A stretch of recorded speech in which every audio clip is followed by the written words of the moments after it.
আজকের লেকচার আমরা শুরু করব হেক্সাডেসিমাল থেকে অক্টাল কনভার্সন। এটার আগের ভিডিওতে আমরা অক্টাল থেকে হেক্সাডেসিমাল দেখে এসেছি, যারা ওটা দেখোনি আমি এই ভিডিওর আই বাটনে আগের ভিডিওর লিঙ্কটা প্রোভাইড করে দেবো, প্লাস প্লেলিস্টটাও দিয়ে দেবো। ডিজিটাল ইলেকট্রনিক্স তোমরা সিকোয়েন্সিয়ালি ভিডিওগুলো দেখো, আমাদের আগে অলরেডি 10খানা ভিডিও চলে এসেছে এই নাম্বার সিস্টেম কনভার্সনের উপরে। তোমরা সিকোয়েন্সিয়ালি যদি প্রথম থেকে দেখো জিনিসটা তোমরা খুব ভালো করে গ্রিপ আপ করতে পারো। তো চলে আসি গল্পতে। এই যখনই আমরা হেক্সাডেসিমাল আর অক্টাল আগের ভিডিওতে বলেছিলাম দুটো টেবিল বানিয়ে নেবে।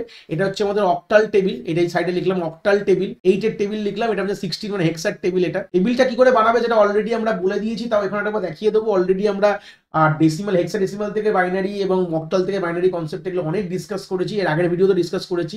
তো এটা বানানোর জন্য প্রথমে একটুখানি ছোট করে দেখিয়ে দিই। তোমরা স্ক্রিনে দেখতে পাচ্ছ হয়তো দুটো টেবিল দুদিকে রেখেছি আমি। তো অক্টাল টেবিলের জন্য এটা অক্টাল টেবিল, তার জন্য কি করে ফিলিং করবে, রাইট টু লেফট ফিলিং করবে। যারা এখনই নতুন দেখছো এই ভিডিও, এই টেবিলের ব্যাপারে যারা আইডিয়া নিচ্ছ, তো প্রথমে তোমাদের রাইটের ফার্স্ট কলমে তোমরা কি করবে, একটা 0 একটা 1 এইভাবে ফিলিং করবে। তারপরের কলমটা কি করবে, দুটো 0 দুটো 1 এইভাবে ফিলিং করবে।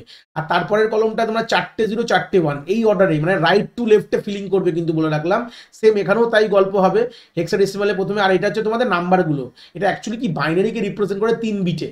0কে 3 বিটে রিপ্রেজেন্ট করছে, 1কে 3 বিট বাইনারি, 2কে 3 বিট, এইভাবে কিন্তু অ্যাকচুয়ালি রিপ্রেজেন্টেশনটা আছে, দেখলে বুঝতে পারবে।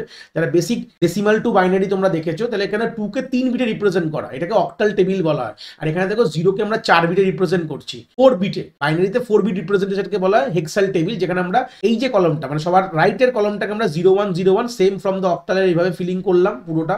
তারপরে তোমার তারপরের কলমটা কি করবো, দুটো 0 দুটো 1 দুটো 0 দুটো 1 করে এরমভাবে ফিলিং করলাম। তারপরে হচ্ছে 4টে 0 4টে 1 এইভাবে পুরোটা ফিলিং করবে। আর তারপরটা হচ্ছে 8টা 0 তারপর 8টা 1 এইভাবে তোমরা ফিলিং করবে। এটাকে ইকুইভ্যালেন্ট কি 1 দেখো 4 বিটে আমাদের এটা হচ্ছে বাইনারি, 2 হচ্ছে 4 বিটের বাইনারি। এটা করে নিতে পারো, এটা করলে সুবিধা হবে তোমাদের পরবর্তীকালে ক্যালকুলেশনগুলো করতে। এবার আমরা একটা প্রশ্ন দেখবো যেখানে আমরা হেক্সাডেসিমাল থেকে অক্টালে কিভাবে কনভার্ট করতে পারি। প্রশ্ন রাখি এখানে, তাহলে ইজি হবে। ধরে নাও আমাদের এফ এ ইন বেস আমাদের 16 থেকে আমরা অক্টালে নিয়ে যাচ্ছি ইন বেস 8। তো প্রথমে আমাদের টেকনিক কি হবে, ডাইরেক্ট হেক্সাডেসিমাল থেকে অক্টালে করার আমাদের শর্টকাট টেকনিক হবে প্রথমে বাইনারিতে। আগের ভিডিওতে অলরেডি দেখেছি, প্রথমে বাইনারি ফর্মে নিয়ে যাও, এফ এতে বাইনারিতে নিয়ে যাও।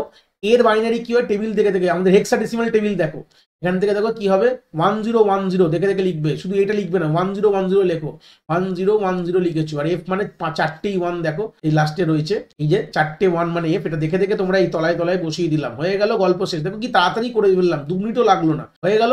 এইবার তোমরা এটাকে নিচে একটু ভালো করে লেখো, ভদ্রভাবে 4টে 4টে করে লেখো। এবার লিখলাম 4টে 1 1010 হয়ে গেল। এবার বাইনারি থেকে অক্টাল কনভার্সন অলরেডি আমরা জানি, এর আগে দেখেছি।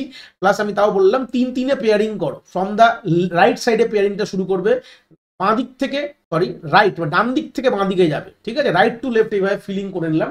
করে এবার তুমি টেবিল থেকে থেকে বসিয়ে দাও। প্রথমে দেখো 001 010 কোথায় আছে, এই যে 2, তোমরা এইভাবে করতে পারো, বা তোমরা তলায় লিখতে পারো উপরে 1 2 4 এইভাবে লিখতে পারো। তাহলে এখানে 3টেই 1 মানে যোগ করলে কি হবে 7 হয়ে যাবে। এখানে সে লেখো 1 2 4, 2 আর 1 এখানে 3 হয়ে যাবে, তাহলে 372 ইন বেস 8 হয়ে গেল। খুব সোজা, কি তাড়াতাড়ি করলাম। তারপরটা দেখাচ্ছি, ধরে নাও বিসি, হ্যাঁ, ইন 16 থেকে শুরু করে আমরা 8-এ কনভার্ট করতে চাইছি। তো বিসির ইকুইভ্যালেন্ট কি আছে দেখো, এখান থেকে দেখতে হচ্ছে বি মানে হচ্ছে 1010, টেবিল দেখো লিখে দাও 1010, সরি 1011। বি মানে অ্যাকচুয়ালি হচ্ছে তোমার 12 11, আর সি মানে 12, 12 মানে হচ্ছে 1000 1100, এই দেখো লেখা রয়েছে। দেখে দেখে টুকছো, তার তো কিছু করার ব্যাপার নেই। এবার তোমরা সাজিয়ে গুজিয়ে লেখো এরকম ভাবে, একটু বড় বড় করে লেখানো। পেয়ারিংটা করতে হবে না আলটিমেটলি, এরপর পেয়ারিং 3-3 পেয়ারিং করতে হবে, বাঁ দিক থেকে ডান দিক থেকে বাঁ দিক, মানে রাইট টু লেফট আমরা করছি। করে নিলাম, যেটা কম পড়বে সেখানে 0 বসিয়ে দেবে। আর উপরে কিছু কম পড়েছিল একটা 0 বসিয়েছিলাম, দেখেছো। এবার তুমি টেবিল দেখার দরকার নেই, এখান থেকে মাথায় মাথায় লিখে বসতে পারো, 1 2 4 এরভাবে লিখতে পারো, বা টেবিল থেকেও দেখে দেখে লিখতে পারো যদি মনে হয় না এরকম ঝামেলা করবো না, করে নাও। এটা যদি শুধু 4 এর তলায় 1, তাহলে 4 হলো, এখানে 7ই থাকবে, এখানে তোমার 2 হবে। তো 2 এর তলায় যেহেতু 1 আছে, তাহলে অ্যান্সার কি হয়ে যাবে 274 ইন বেস তোমার 8। যদি ভিডিওটা ভালো লাগে তাহলে লাইক করে দিও, চ্যানেলটাকে সাবস্ক্রাইব করে বন্ধু বান্ধবের সাথে শেয়ার করো। আশা করি কনসেপ্ট তোমরা এখান থেকে খুব ভালো করে বুঝতে পেরেছো।